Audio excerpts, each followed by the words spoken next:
हिमाचल में बारिश का रेड और ऑरेंज अलर्ट जारी किया गया है। 19 और 23 जुलाई को भारी बारिश का अलर्ट जारी किया गया है।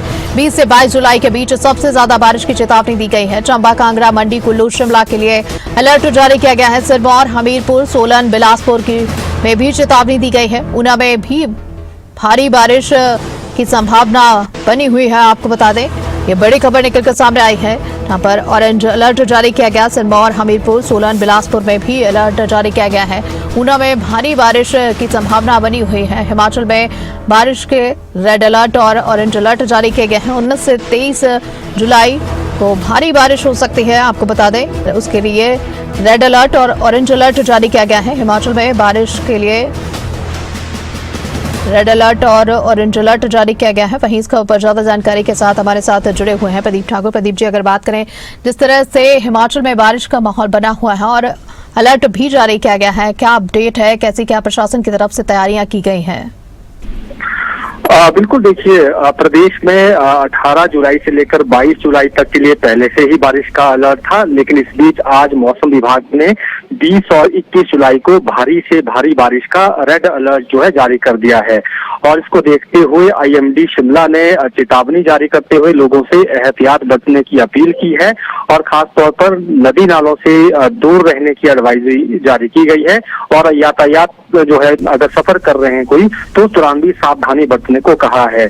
और मौसम विभाग के इस अलर्ट को देखते हुए राज्य सरकार की तरफ से भी एक व्यापक एडवाइजरी जारी की गई है। मुख्य सचिव की तरफ से ये एडवाइजरी जारी की गई है सभी जिलों के उपायुक्त को, सभी विभागों के प्रमुखों को और जिला की जो डिजास्टर मैनेजमेंट अथॉरिटीज हैं, उन सभी को ये एडवाइजरी जो है जारी की गई है। विभाग वाइज ये एडवाइजरी जारी की गई है, क्योंकि जो रेड अलर्ट है वो प्रदेश के ज्यादातर हिस्सों में चंबा, कांगड़ा, मंडी, कुल्लू, शिमला, सिरमौर, हमीरपुर, सोलन, बिलासपुर, ऊना और बाकी जो कुछ क्षेत्र हैं बचते हैं, वहां के लिए भारी बारिश का अलर्ट है। और उसके साथ साथ बाढ़ आने की संभावना है, लैंडस्लाइड का खतरा है, बादल फटने की घटनाएं हो सकती हैं, जिससे जो जरूरी सेवाएं हैं वो अवरुद्ध हो सकती हैं। इस तरह की इन बातों को ध्यान में रखते हुए जिलाधीशों को निर्देश दिए गए हैं कि वो जिला स्तर पर अपने जो कंटिंजेंसी प्लान हैं वो बनाएं और रिसोर्सेज जो है उसको देखें कि किस तरह के रिसोर्सेज इसके पास है। रिलीफ कैंप्स की बात करें, शेल्टर की बात करें या जो इमरजेंसी सप्लाईज हैं उसको तैयार रखें और भोजन, पीने के पानी की, दवाइयों की और भी जो एसेंशियल कमोडिटीज होती हैं उनकी उपलब्धता सुनिश्चित करें। ये निर्देश जो है वो एडवाइजरी में जारी किए गए हैं। पुलिस विभाग को भी निर्देश दिए गए हैं कि वो ट्रैफिक को रेगुलेट करने के लिए जो है वो तैयार रहें और बाकी भी जो किस तरह से क्राउड मैनेजमेंट करनी है, टूरिस्ट या कोई श्रद्धालु हैं उनको कैसे उस स्थिति में अगर कोई विपरीत परिस्थिति बनती है उनको इवैक्यूएट करना है, इसको लेकर वो तैयार रहें।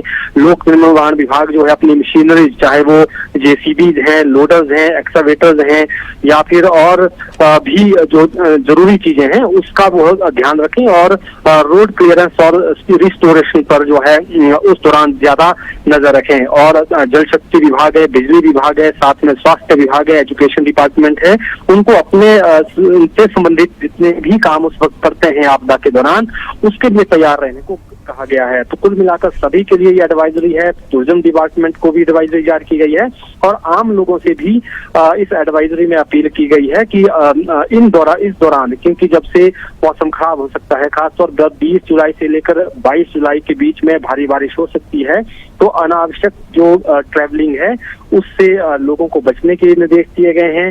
नदियों से, नदी नालों से जो है दूर रहने को कहा गया है और भूस्खलन संभावित क्षेत्रों से भी दूर रहने के निर्देश जो है उसमें जारी किए गए हैं। और जब बारिश हो रही हो या बाढ़ की स्थिति हो तो उस दौरान जो पुल है उनको क्रॉस करने से भी बचने को कहा गया है। और लगातार जिस तरह से उस दौरान चाहे वो आईएमडी है यानी मौसम विभाग है या जिला स्तर पर की जो अथॉरिटीज हैं उनकी तरफ से जो डायरेक्शन दी जाएंगी उनको फॉलो करना है। और जरूरत पड़ने पर जो स्टेट इमरजेंसी हेल्पलाइन है 1070 और जो डिस्ट्रिक्ट इमरजेंसी हेल्पलाइन है 1077, तो इन पर कांटेक्ट करके लोग जो है चाहे वो मदद मांगनी है या फिर और भी कोई जानकारी लेनी है वो इनसे ले सकते हैं। तो कुल मिलाकर कह सकते हैं कि रेड अलर्ट जारी किया है मौसम विभाग की तरफ से, और उसके बाद अब प्रशासन की तरफ से भी, सरकार की तरफ से भी व्यापक एडवाइजरी जारी हुई है। जी चलिए प्रदीप जी, नजर बनाकर के बहुत बहुत शुक्रिया तमाम जानकारी देने के लिए और हमारे साथ जुड़ने के लिए।